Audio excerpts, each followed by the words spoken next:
Wesker advanced first, disappearing in a blur before reappearing in front of Chris. He threw a quick punch with Chris blocked with difficulty, feeling the crush force behind the blow. Chris retaliated with the right hook, but Wesker dodged it with superhuman ease, reappearing next to Chris and delivering a sidekick to his ribs. Chris felt the pain radiate through his body, but he used the proximity to grab Wesker's leg and spin him around, throwing him to the ground.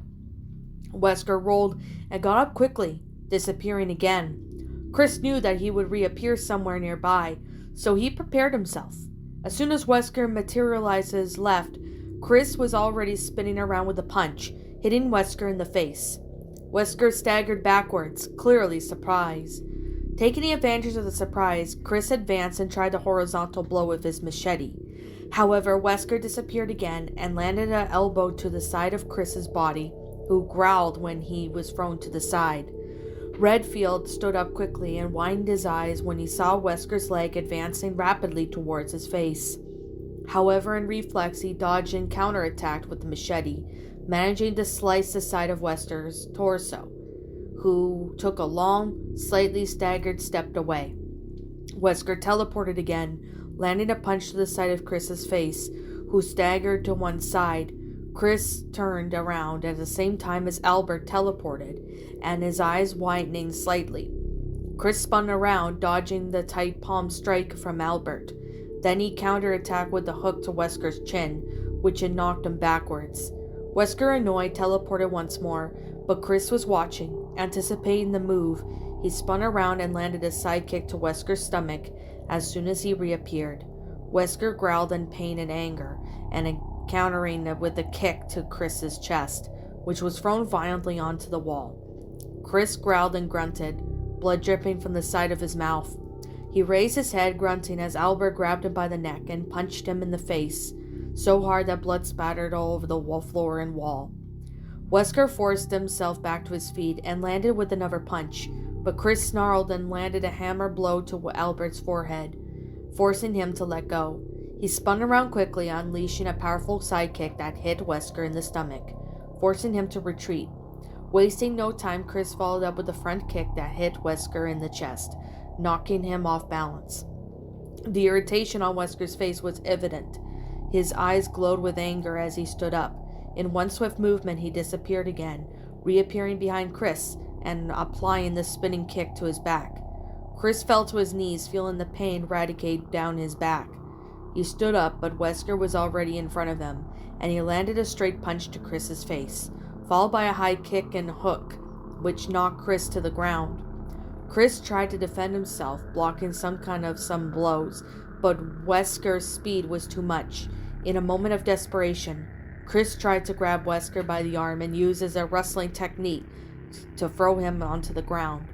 But Wesker, anticipating the move and twisting Chris's arm with a jiu-jitsu wrench, and then landed a powerful spinning kick to Chris's face.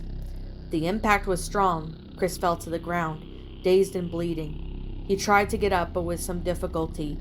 A grunt of surprise escaped his throat when he felt Wesker's hand against his neck. His body was being lifted with ease and violence as his back was crashing to a metal frame on one of the vehicles on site. His vision blurred as Wesker easily lifted him off the ground, his hands still around his throat. His lungs screamed for air, his hands clawing at Wesker's vice-like hold, but it was like trying to bend steel. So predictable. Albert's voice echoed through Chris's mind like fingernails scratching on a blackboard, filled with scorn and arrogance. Wesker's unnatural eyes shone away at that he showed his superiority, even though his situation wasn't the best. Chris gritted his teeth in anger, feeling that his heart would beat faster with the surge of adrenaline through his body. Chris shifted through his weight and kicked it out with his legs, catching Wesker with a blow as hard as he could. His boot connected with Wesker's knee, causing the man to falter for just a moment, but it was enough. With a surge of power, Chris brought both his hands together and slammed his fist down on Wesker's arm, forcing it downward and loosening it the chokehold. Gasping for air, he managed to twist his body and dropped to the ground. Without wasting a second, Chris lunged at the machete not far from where he stood, his fingers crossing around the hilt just as Wesker recovered. Wesker's reaction was lightning fast. Before Chris could raise to his feet, Wesker's boot came down hard, aiming for Chris's wrist. Chris rolled to the side, narrowly avoiding the bone-crushing stomp, and slashed upwards with the machete in a desperate arc. The blade sliced through the air, aimed at Wesker's midsection, but Wesker's reflexes were so quick that he sidestepped it with the counter-attack in human speed. "Poor performance indeed," Wesker taunted. Chris clucked his tongue in annoyance, but stood up quickly. Albert advanced again. Chris gripped the handle of his blade as he prepared himself. Wesker's hand was nothing more than a blur at the aim of the soldier's head, who opened his eyes wide. On reflex, Chris ducked as he crouched, feeling the rush of air as Wesker first passed inches above his skull. Seizing the opportunity, Chris swung the machete with all of his strength, aiming for Wesker's exposed side. The blade sliced through Albert's clothing, and some close to cutting into the man's flesh. However, Wesker turned his torso to the side before the damage was done, and the attack caused nothing more than a wide but shallow cut on the side of Albert's body. Wesker advanced again, and Chris tried a horizontal strike with his blade. However, Albert dodged at the superhuman speed, reappearing at Chris's side and landing a powerful kick to his torso. The air escaped from Chris's lungs in a painful groan. Before he could recover, Wesker followed up with the punch that hit him square in the face, sending him crashing to the ground on his knees. Fighting against the pain and exhaustion, Chris tried to get up, but Wesker was on him, applying a powerful kick to his ribs, causing him to roll onto the ground. The soldier tried to get up using the momentum of the roll. However, Wesker disappeared in a blur, and before Chris could react, Wesker reappeared right in front of him, throwing a punch straight into Chris's stomach. The impact was so overwhelming, forcing Chris to bend over in agony as he tried to catch his breath.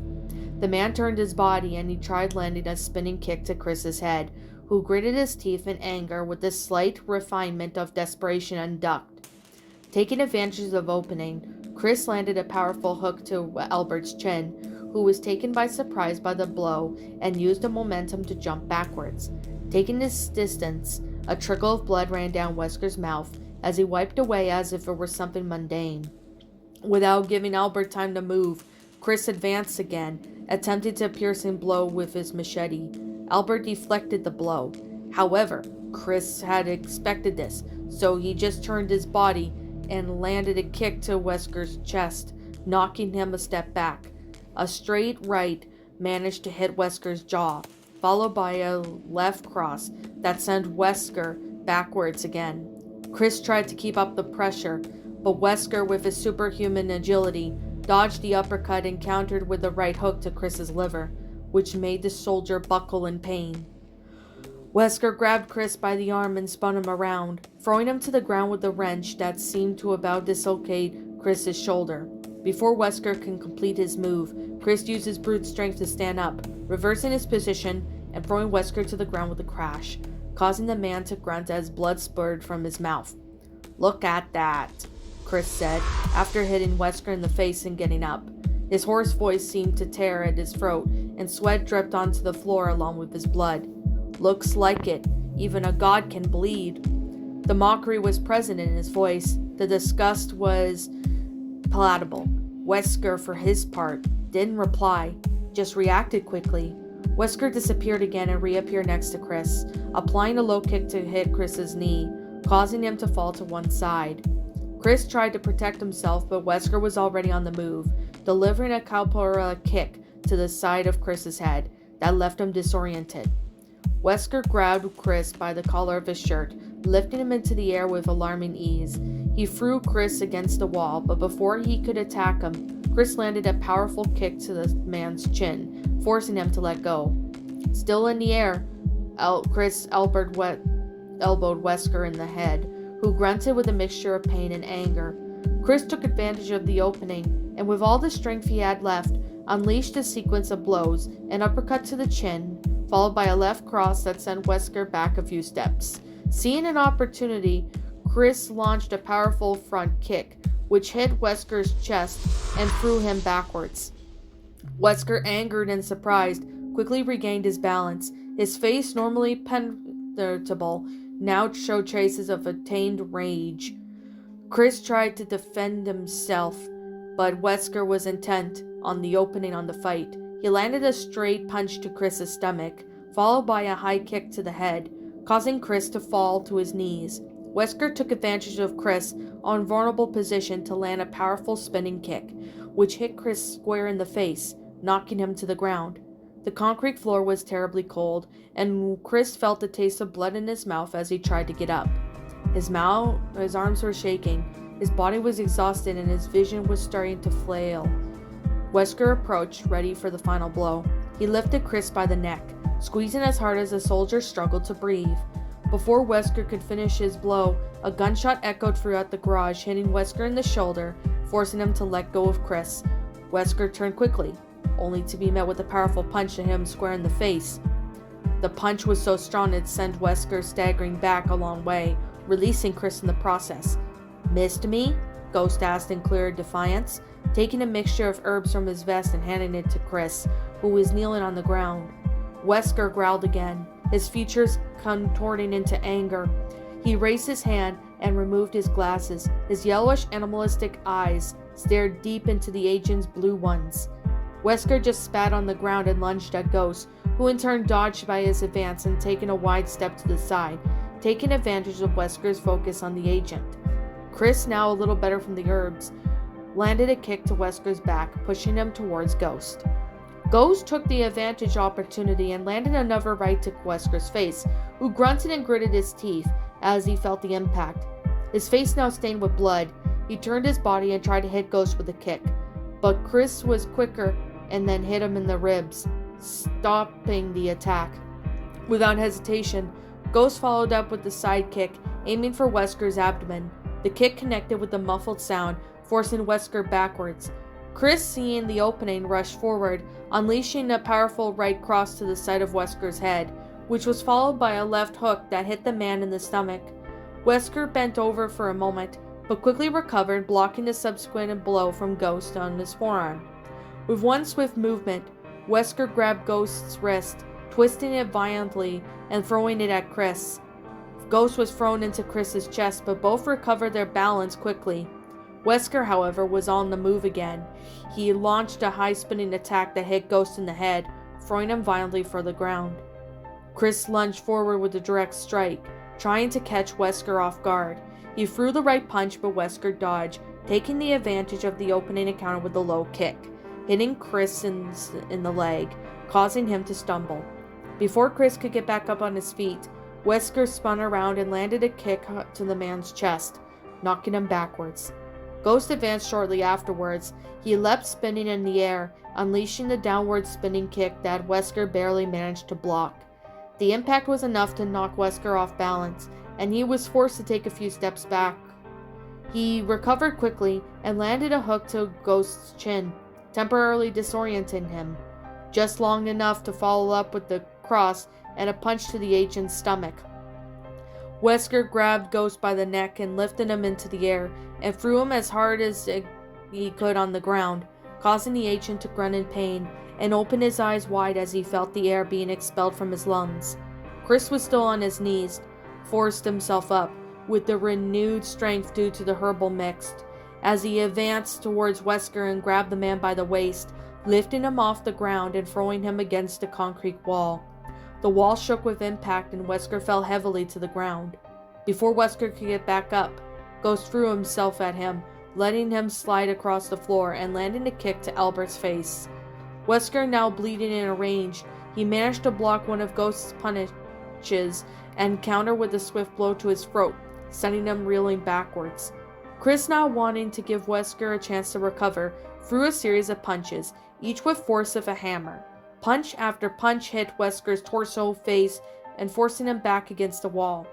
Ghost, catching his breath, advanced again, this time with his blade in hand. He made a quick stab, aiming for Wesker's chest, but the man, though wounded, managed to dodge to the side, causing the blade to glance off. Wesker launched a spinning attack that hit Ghost in the head, momentarily stunning him. Before Chris could react, Wesker spun around and threw a front kick that hit Chris in the chest, knocking him backwards with the impressive force. Then he launched himself at Ghost and grabbed him by the vest, landing powerful punches to the agent's face. Ghost grunted and gritted his teeth, blocking the blows as best he could, but with each punch as if it was a hammer hitting arms, cracking bones. Chris recovered and threw himself at Wesker, grabbing him by the clinch, trying to immobilize him.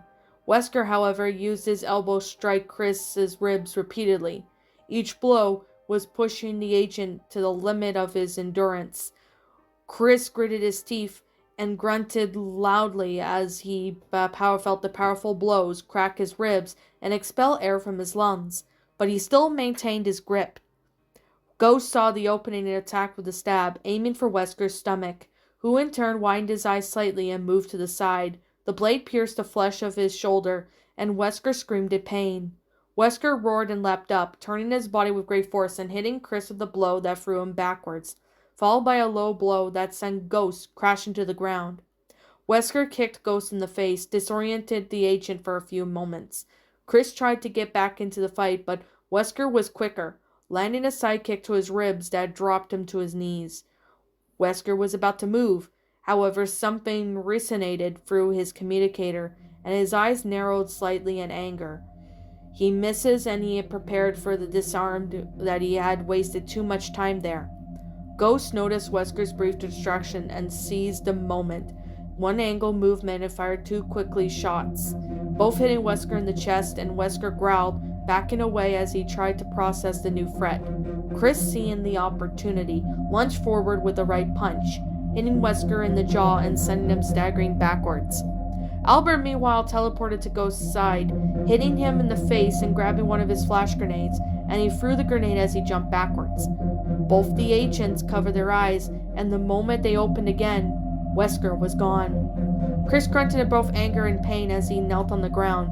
The herbal mix was working, but he had taken a lot of damage. "You gonna live?" Ghost asked as he stood up, grunting slightly before lifting his mask to his nose, spitting some blood on the ground. He turned to approach Chris, panting and dripping with sweat.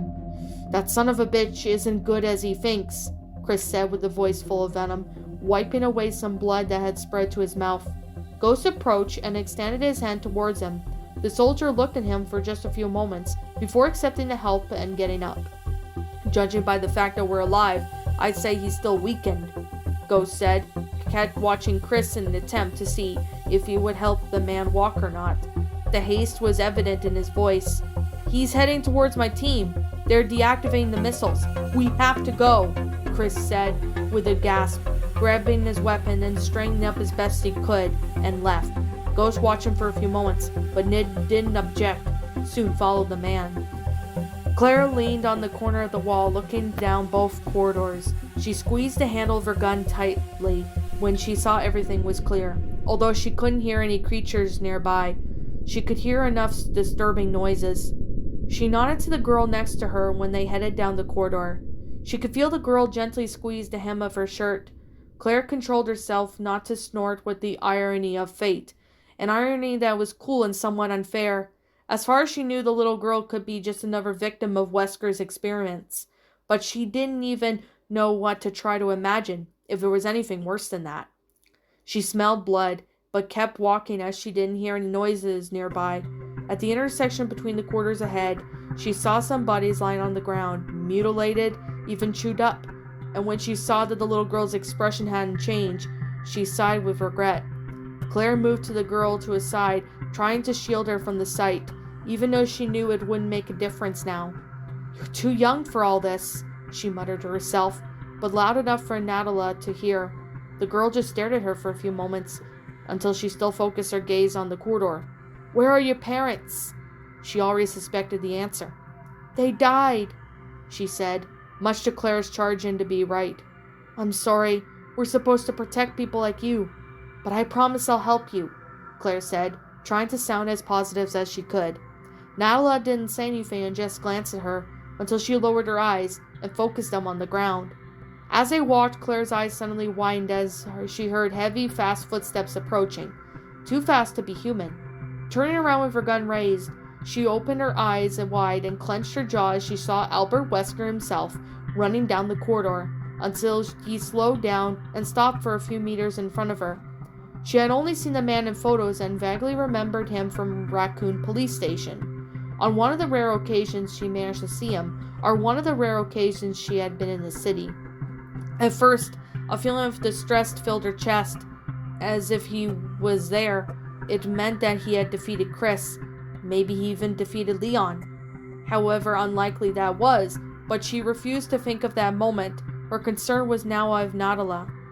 The girl, for her part, was clutching the hem of her shirt, cowering slightly behind Claire, who was trying to protect her somehow. Wesker was wounded, bloodied, and his human eyes caused even her to shiver. I didn't expect another Redfield around here. As inconvenient as insects. Wesker's cold voice caused Claire enormous revolution, and she felt her body shiver. That son of a bitch was imitating, she admitted. What happened to your face? She asked teasingly, intellectually regretting that she felt a chill run down her spine as she took a look on his face. Insolence in the blood, apparently. You don't have to be afraid. I'm not going to kill you, he said, with a small smile on the side of his lips made Claire blink in confusion. Albert's eyes then focused on the girl behind Claire, and an even worse feeling than before swept through his chest. She'll do it for me. And when his eyes turned to Nadala, who was looking at him with a mixture of fear and confusion. Whatever Wesker had done, the girl's body began to tremble, her body stiffening as if they were pulled by an invisible force. Claire saw the girl's eyes widen in fear, her hands reaching up to grab her head as she began to moan in pain. Her veins began to turn black, and her voice began to change, even more monstrous turn. Claire could barely think straight, and in the blink of an eye, Wesker was practically on her side. A shame. She was the most promising, Wesker said, before continuing the superhuman speed down the corridor. Nadala's screams turned into guttural roars as her body began to twitch unnatural ways. Her eyes, so once innocent, were now red and bleeding, and her nails had grown into sharp claws. Claire watched in horror as Nadala's skin tore and contorted, revealing muscles and pulsating veins underneath. Claire stepped back and pointed at the girl, what looked and less like a girl. However, she froze. How could she fight a child? And more importantly, how could she fight Nadala without killing her? The mutation was drastic, but at the same time it retained some of the girl. She was still the same size. Her face, although contorted with black eyes and sharp teeth, was still that of a child, which made it all more bizarre. Before she could make that decision, Nadala launched herself at her, her movements now as fast and ferocious, completely inhuman. Claire managed to dodge the first attack, but Nadala's second blow was too fast. The girl's claws grazed Claire's arm, tearing her jacket and leaving a deep gash. The woman clucked her tongue and grunted in pain and frustration, stepping back in an unhuman leap, taking her distance. How the fuck could she do that? In one swift movement, Nadala leapt towards Claire, her claws all ready to slash again. Claire threw herself onto the side at the last second, Nadala's claw hitting the concrete where she had been, leaving claw marks on the floor. She screamed to sound that both human and monstrous, that her body went into violent spasms. Nadala launched herself at Claire once again, but this time with greater force. Claire managed to dodge, but the clumsy movement sent her crashing to the ground in pain, radiating her from her wounded arm. She turned to see Nadala about to attack her again, but Claire kicked the girl's leg as hard as she could, sending Nadala crashing to the ground. Nadala quickly got up and attacked her again, her sharp claws slicing through the air. A blow hit her ribcage, causing her to lose breath momentarily, but Claire stood her ground, and she turned around and opened her eyes wide, instinctively throwing her torso backwards, feeling the girl's claws cut the air in near her neck. Claire dodged another blow and hit Nadala in the butt of her gun, aiming for the exact spot on the side of the girl's head. Nadala staggered, disoriented, but didn't fall. Avoiding another claw attack, she turned her body and landed a direct punch to Nadala's chin, followed by a knee to the side of the girl's torso. Damn, she felt awful. But that girl was attacking like a wild animal. Nadala's mutilated body swayed from the impact, but the girl continued to fight, launching a blow that tore through Claire's leg, leaving a deep gash. Claire ignored the blood dripping that concentrated in the ending fight. In one last move, she avoided another attack from Nadala, appeared in a circular kick to the girl's face. The woman threw herself at the girl, who began to struggle. She had knocked her out somehow. Especially when the lights in the corridor started flashing red, explosions started happening all around them. Outside, Hunk stared restlessly at the river below. The rivers began to recede, as if an invisible force was pushing them sideways, opening up the kind of corridor. The sound of millions of wings flapping in the distance seemed to engulf and spread throughout the place. Countless infected crows began to emerge from the river, and their black forms rising like a living storm, engulfing the landscape from the forest and a river in a vivid black cloud. And below them, the remaining water began to bubble. Hunk pressed the button on his communicator again. "Split into 2 teams, Echo. You're with me. Sigma and Bravo. Your job is to stop the water from being contaminated," he said. The helicopter split into 2 groups, according to Hunk's orders. The ground teams descended to the ground quickly and began to set up explosive charges and the chemical dams along with the banks of the river to prevent the virus from spreading through the water. They would go for miles, but as long as it took to stop whatever was down there. Meanwhile, Hunk and Echo maneuvered through the sky, positioning themselves above the growing cloud of crows. The helicopter shook as it passed some, the blades hitting several bodies, and blood staining the propellers and glass. "Get the flamethrowers ready, and Alia, I need you to send the support team immediately." Hunk's voice echoed through the communicator. The flamethrowers mounted on the helicopters ignited. The columns of fire descended through the sky. The air was filled with hellish heat as the flames swept over the crows, who tried in vain to escape the fiery death that was approaching. The birds fell with them in massy, their charred bodies plummeting like ashes from the firestorm, forming the sky. For miles, the sky was tinged with orange and red, would be continued to be if it weren't for the communicator beeping again. "That crazy son of a bitch has unleashed bioweapons in the forest. We're wasting time here," one of the team members on the ground said over the communicator, and Hunk chucked his tongue. "Fuck. Alia, how long is it until the support team arrives?" "Approximately 7 minutes. Hunk pressed in the few buttons in the panel in front of him and removed his headset. "Stay in the air, I'm going down," he said, getting up and walking to the parachute inside the helicopter pilot before the pilot could say anything. He checked his weapons and ammunition, and making sure everything was in order, he approached the side of the helicopter and threw himself out. What's up, my pretties? It's the Lion Queen here. I want to appreciate you all for tuning into this video, and I do appreciate you guys supporting my video by giving this video likes and stuff. If you really enjoyed this video, be sure to leave a like, comment and subscribe if you're new, ring the bell for notifications to when I upload so that way you guys will get updated for whenever I upload. If you want to follow me on Twitter or DeviantArt, feel free to leave a follow on those if you are interested in following me on those socials. If you want to support my backup channel, known as Miss Dark Shigo, feel free to subscribe to it, as a link to that will also be in the About page section. And with that being said, and that being the case, thank you so much for watching, my pretties, and as always, stay pretty.